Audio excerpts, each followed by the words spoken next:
Hey, it's Kevin Dulwich here. Welcome to another plugin knowledge session. This week we're going to have a look at a plugin called Reference from Mastering the Mix. Originally I was going to do a plugin from Sample Magic called Magic AB, which was a plugin that I was using all the time for using reference tracks, etc. But I came across this one recently and absolutely love this one, and I think it's far superior to Magic AB, and I've started using this one now, so I thought I may as well show you this one now, and if you like it then you can go and get it, and it's really good. So basically the purpose of this plugin is to allow you to reference your mix against other songs or other versions of your mix while you're mixing within your DAW. So you don't have to go out and pull up Spotify or iTunes or something like that and then try and compare or output your file and listen and switch between tracks. Do this straight in your DAW whenever you want. Obviously you can use it in two different purposes here. We can use it during mixing or we can use it during mastering. So in the case of using your mastering, you may have your song and you will compare it to other popular, well-known songs of similar genre.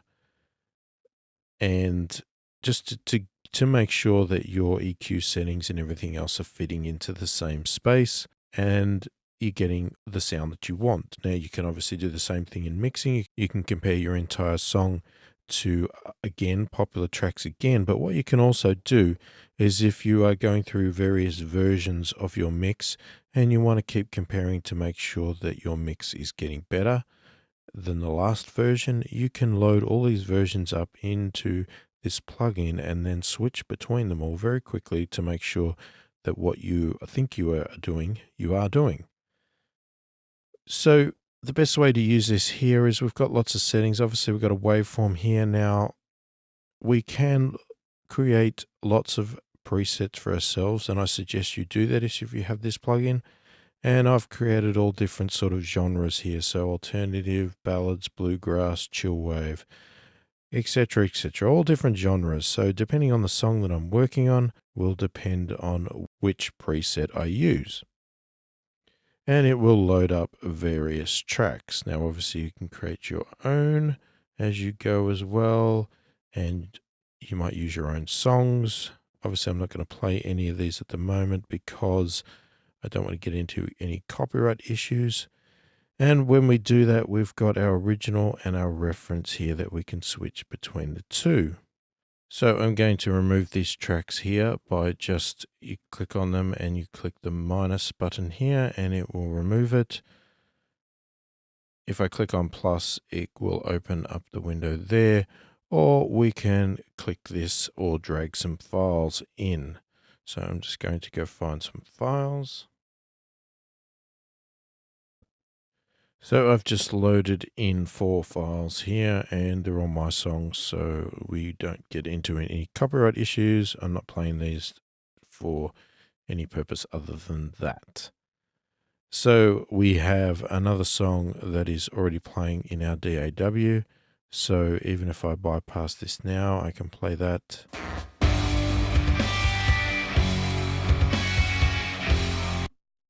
And if I unbypass this, again,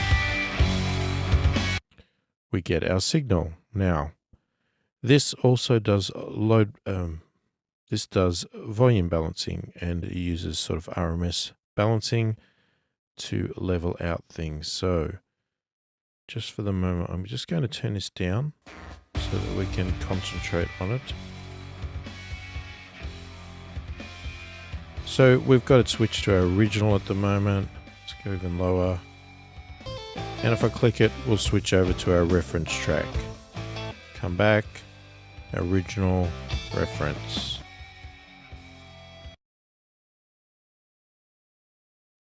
And that depends on which one is selected here. So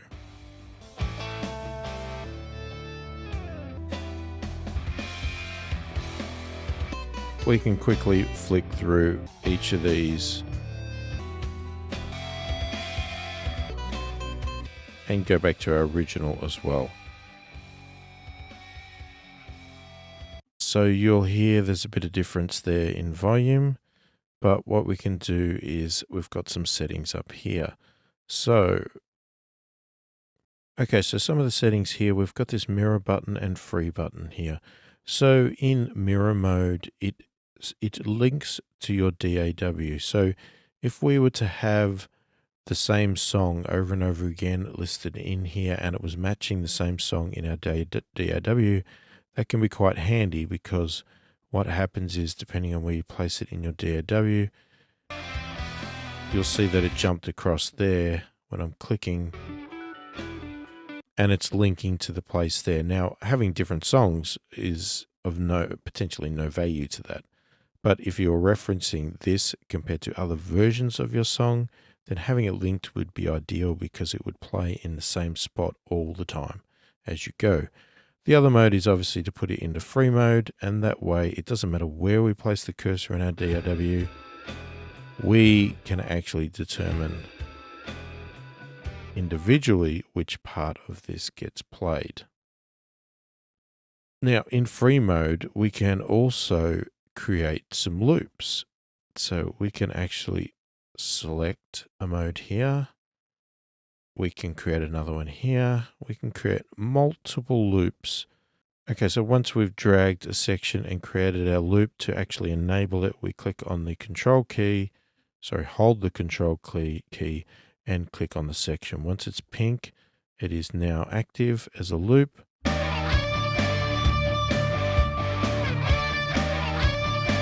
And you'll see it loops around. So we can do multiple ones.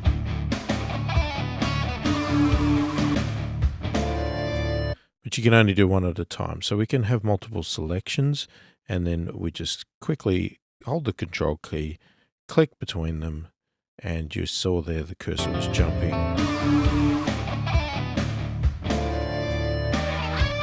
around to all the various sections. So it's very good in that regard there. So other settings we have this one here. So if we have it in mirror mode, we can click on this button here, and if we have different versions of the same song, it can make sure they're exactly aligned. So if slightly one has a bit of a pause at the start and the other one doesn't, that button there is very useful for lining that up. So one button here does the selected reference track, and the other button does all of them. And then our next one here, which is our really good feature here, this is where we are getting reference gains, as it indicates there. And this one will level match the original with the selected track, and this one here will level match the original and all the reference tracks. So if we play this again now,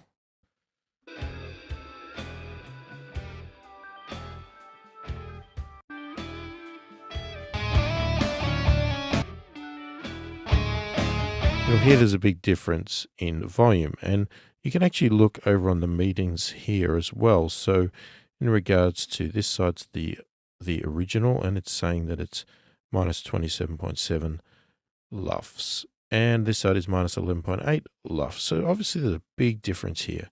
We can also switch across to look at the values for the peak. So peak here is minus 0.4, minus 13.7.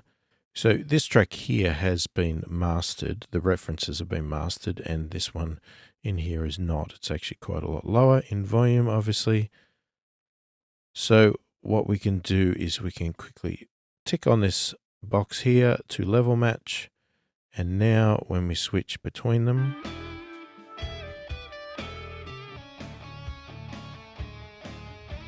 you'll hear there's a big difference in volume there. And you can see over here the control here. It has actually adjusted that control down, so we can put that back to 0. And we switch it on. Suddenly it drops down. And we should have all of the tracks should be level matched.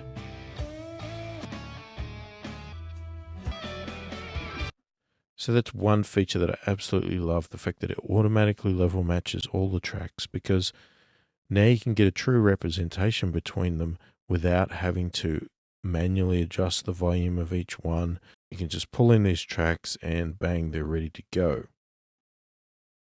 Okay, so as I said before, we've got our LUFS here, which is giving our reading of the original signal in LUFS, and you can see we've got some meters here. So if we play our track, we're seeing our LUFS quite low, and we're seeing our peak value here, and there's the difference with the reference track over here. Even without listening to it, you can see that. We can switch over to peak. Now, these meters don't change at all, but obviously peak one's there and we're giving our value. We go across to gain, then we're showing you what gain has been applied, whether it's been increased or decreased to level match. So you might have a reference track that's quite low in volume and it may actually boost the volume to match your original. And if you feel that's incorrect, you can override this gain control to get it to where you think it is more appropriate. Now we've got a little button over here to resize, so we can go into a sort of a smaller version of the plugin, so we can just switch between it without all the bells and whistles, without the graphs and everything else, or go back to our full mode here. And by default, it was actually a little bit narrower.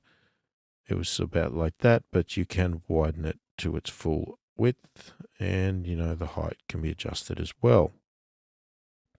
Down here is the really interesting part. Now this gives us a hell of a lot of power in referencing as well. So where we can just do a general reference itself, here we can actually start to look at the frequency ranges. So I've actually added in extra frequencies here to give me even more power. When it first boots up in default state, there's probably like 3 bands, whereas I've broken it up into 5 bands. And you'll see the frequency ranges here. So let's say this is 0 to 100 hertz, 100 to whatever I've set that to, say 300, 300 to 1K, 1K to 5K, 5K up to 20K. And you have the ability to either have 1 band or 5. So 5 is the maximum. I've added the maximum in there just so I can get the most out of this, the most flexibility, but you can just simply adjust these bands to wherever you like, to what you want to concentrate each section on. And you can see the values up there as I'm moving them. So this little section up here, each one is based on this frequency range, and this is considered to be the stereo spread of the song. Now, the little top the top brighter line is your original song, the one in the DAW, and the bottom darker one is the reference. And it's going to give you an indication of how much stereo width is in this frequency range. So this is a very good way to compare. So if we play this, we start to get an idea of the stereo width in this area here. So in this case, the reference was wider, but now they're coming together. So this frequency range here on the original, it's quite wide, not as wide on the reference. If we switch references, we can get a different, turn the loops off.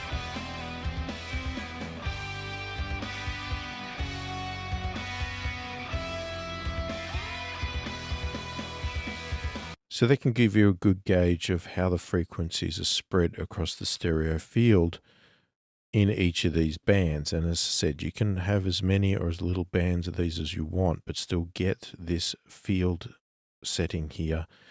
And you can look at it and compare your mix and say, okay, there, the professionally done mix is a bit wider in stereo in this section here, and I like the sound of that, so I'm going to try and attempt to get some more width out of that area for myself in my mix. And that's the point of that there. So the big white line here is based on volume or perceived volume of that band. So if the white line goes up above, what that's indicating is that the original song that we're working on has a perceived volume level that's higher than the reference in this frequency range. So for instance, if it was higher down here, that would mean that we have more low end in our song than the reference does. And if it goes lower, then it's obviously the opposite way around. It means that we have less low end than what the reference does. And that's similarly for every single one of these bands. So you could say, you could determine how much top end the song has, and that will give you a good indication of the balance of your frequency ranges across your song compared to the professional one. So if we have a look, we can see here that we have a less low end in our song right now than the reference. We have a lot less in the mids here and here, but the top end is getting closer. Especially this range here, that's getting pretty close to even compared to our song, compared to the reference.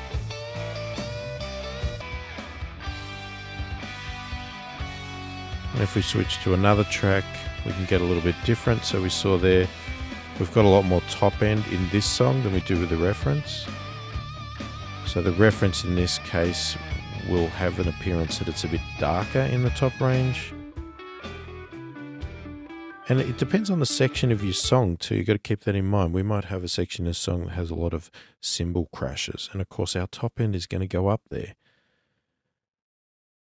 So it's just a guide. We're not looking to perfect this and getting a flat line. We just want to be able to hear it or see it and make some judgment calls on that and say, okay, it sounds like we have more top end than the reference, but that's fine. I understand that. That's deliberate. That's what we're looking for there. It's a guide. We don't lock it in as much as possible. So there's another setting in here which references some purple dots, which we should see when we play it. We won't see it now. And the dots move in a direction. They're either going to move in towards the white line or they're going to move away from the white line. Now, if they move in towards the white line, this is looking at the amount of dynamic range or the compression level.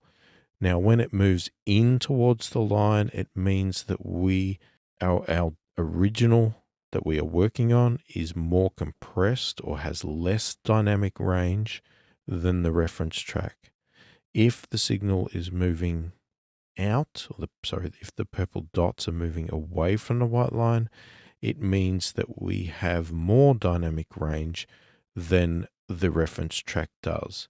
If we have very little movement or very little purple or no purple at all, so it looks like this, it means that the dynamic range of our song compared to the reference is exactly the same. So let's have a look to see what it does there.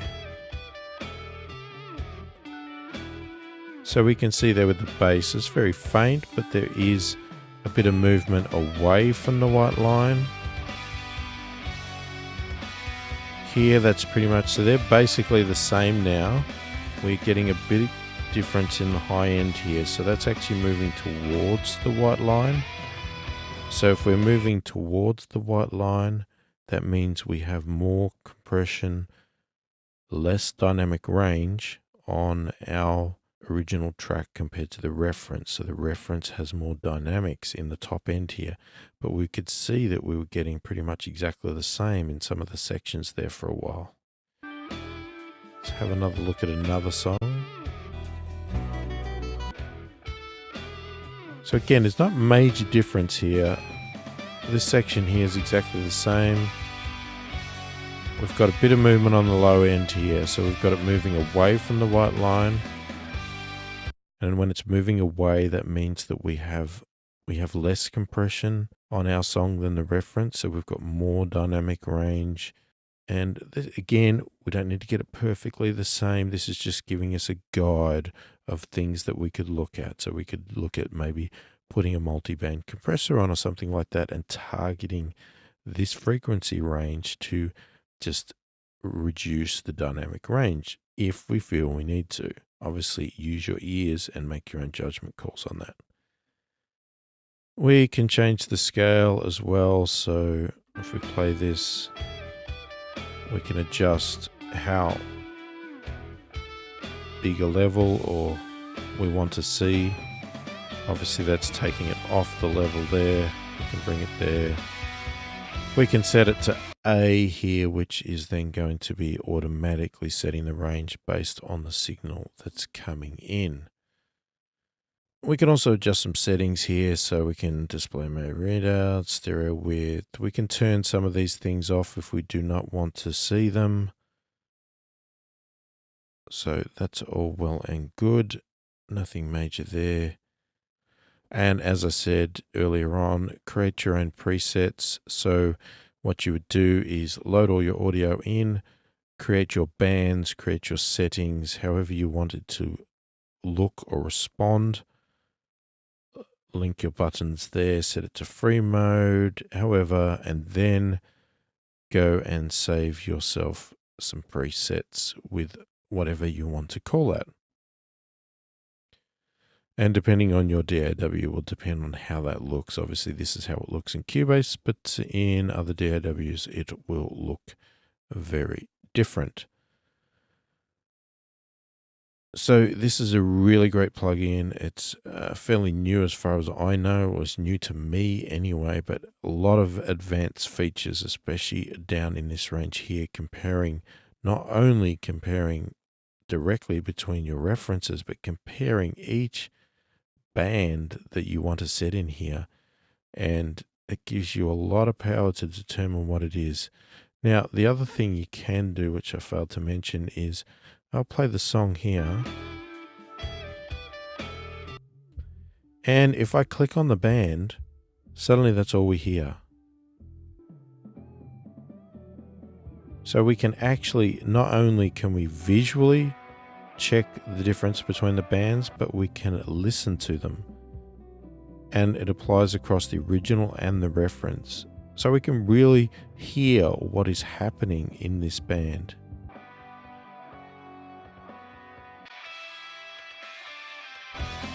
And if you just click on that band again, it turns the selection off altogether. So you can switch between the bands as I did.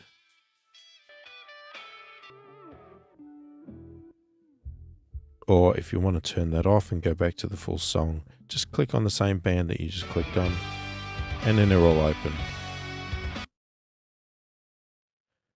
So highly, highly recommend this, as referencing is something that is extremely important in mixing and mastering, which is what you should do all the time, because it's the best way to learn how to get the right balances. You know, why reinvent the wheel? Learn from the masters. People have been mixing popular songs on the radio for a very long time. They know what they're doing, so don't ignore them. Use them as a guide.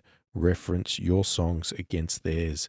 If you hear major differences, you know, yours is extremely muddy and theirs is nice and clear, obviously it's telling you need to go and do some work.